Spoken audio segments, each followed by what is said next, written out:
question 3, the table hosts, if they would come up. Dale and Robin and Alain.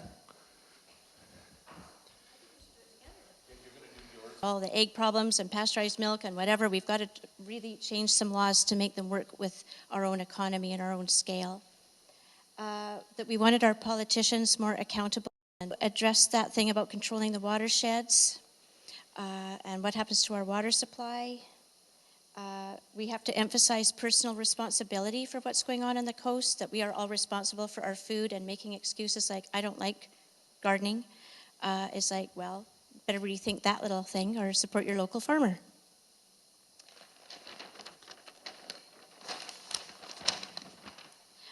Nicholas brought up that the Agricultural Land Commission is doing a lot of land protection, but they're not doing a lot of promoting farming or helping us have more of a food supply. It seems to be fallen off of their mandate, and that we should maybe remind them of some of their duties. We also talked about early education in schools and having families farming on school grounds to make people work together for learning about food all the time. Survival plans, so if we had a disaster, that communities had a plan already and had created teams with different skills so that they could work together without starting to build that from zero if something happened quickly. Community kitchens and canning, of course, I think the constant education thing is going to come up on yours as well. Incentives and tax credits.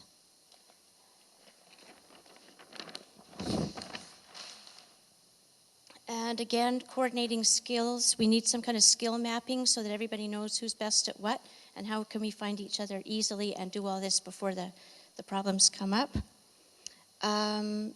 Researching non-meat protein sources. Some of us, even if we could eat a chicken, don't want to. So what are our options outside of farming for meat farming to get this, is it nuts and lentils, and what kind of program are we looking at? Planting fruit and nuts in the forest and getting what we can from that and letting the bears have the rest and keep them up there nice and fed. Asking farmers what they need instead of telling them what they should be doing, and when they voice their needs, to support them in their needs. Oh yes, we did have limit population, but we're going to let you do that. Centralizing compost and other resources so that everyone knows where there's a big batch of something and not little piecemeal supplies all over the place. Sharing private land better, which we've discussed a little bit already, and doing a better job of the hands-on lands, which people don't know about, and they don't know what it entails and what we've already pre-thought with that, so we need to emphasize that better.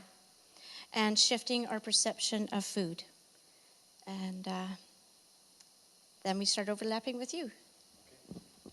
We need more control, local control of our fish, crab, prawns, etc., so that it's not all just being caught and being shipped offshore to other countries and continents. Clean up our local water so that the said above crabs, prawns, etc. are safe to eat for people here on the Sunshine Coast.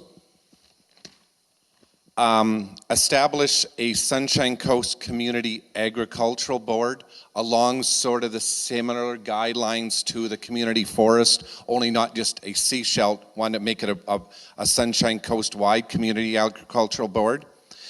We also had map it, but a little different from Robin's mapping theme. We had map everything that is growing wild naturally here now, would be it berries, nuts, mushrooms, whatever, so we know exactly what it is, where it is, how much it is, so we know, which should hopefully help us to save it, so when developers, etc., want to come, we know where these areas are, and we can keep those areas preserved, hopefully, increase our chances of it anyhow. And Donna, you'll like this one. Establish a coast-wide Sunshine Coast regional growth strategy now. It's very important amongst some of us felt that needs to be get going, and yesterday, not tomorrow. And Another one is we need to, a way of looking at establishing some type of population growth cap, ceiling, whatever word you want to put in it. I think it's already been discussed today. We're less than 1% food sustainable already right now. We only have so much water available to us, etc. We got to get rid of this myth. We got to keep growing and getting bigger to sustain. Maintain what we have. We don't need to get bigger. We don't need to grow more. And that's all of mine that don't overlap, and turn it over to you. Okay. One of the things they said was pretty good. It was build relationships. Pretty good. Relationships. You need relationships. You need to know where the compost is. You need to know who grows what you can't grow on your land because it's too hot or too wet. So I thought it was pretty good. Follow your own path. Oh, that was something that linked your farming to, I guess, your spiritual path. It leads to the right relation to the land. Like two people in two different groups mentioned something that was related to that. Store, preserve, dry, stockpile food, and preserve the wisdom too. That's a problem we're starting to go through last fall for those who have pigs. And want to butcher them, is that there was only one guy whose job it was to butcher and cut and prepare, and this guy apparently is moving away. So it was like we were going to have to go through the land and find somebody who knows how to do that if you don't know how. To do with the schools, educate and like Robin does, the School of Sustainability, and also get into schools with kids program. And that was a good one. Stop thinking so small and think about co-op. Think about growing way more and get together, and also get together to buy equipments. That's, I like that one. That's all.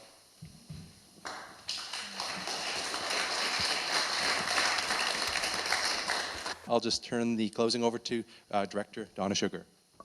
Thanks, Mark.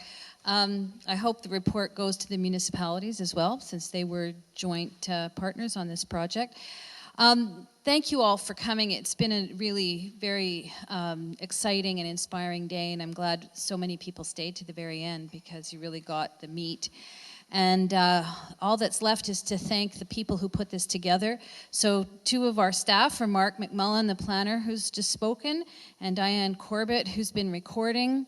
And I'm just going to tell you about the committee who put this all together in a remarkably short amount of time and did a really terrific job.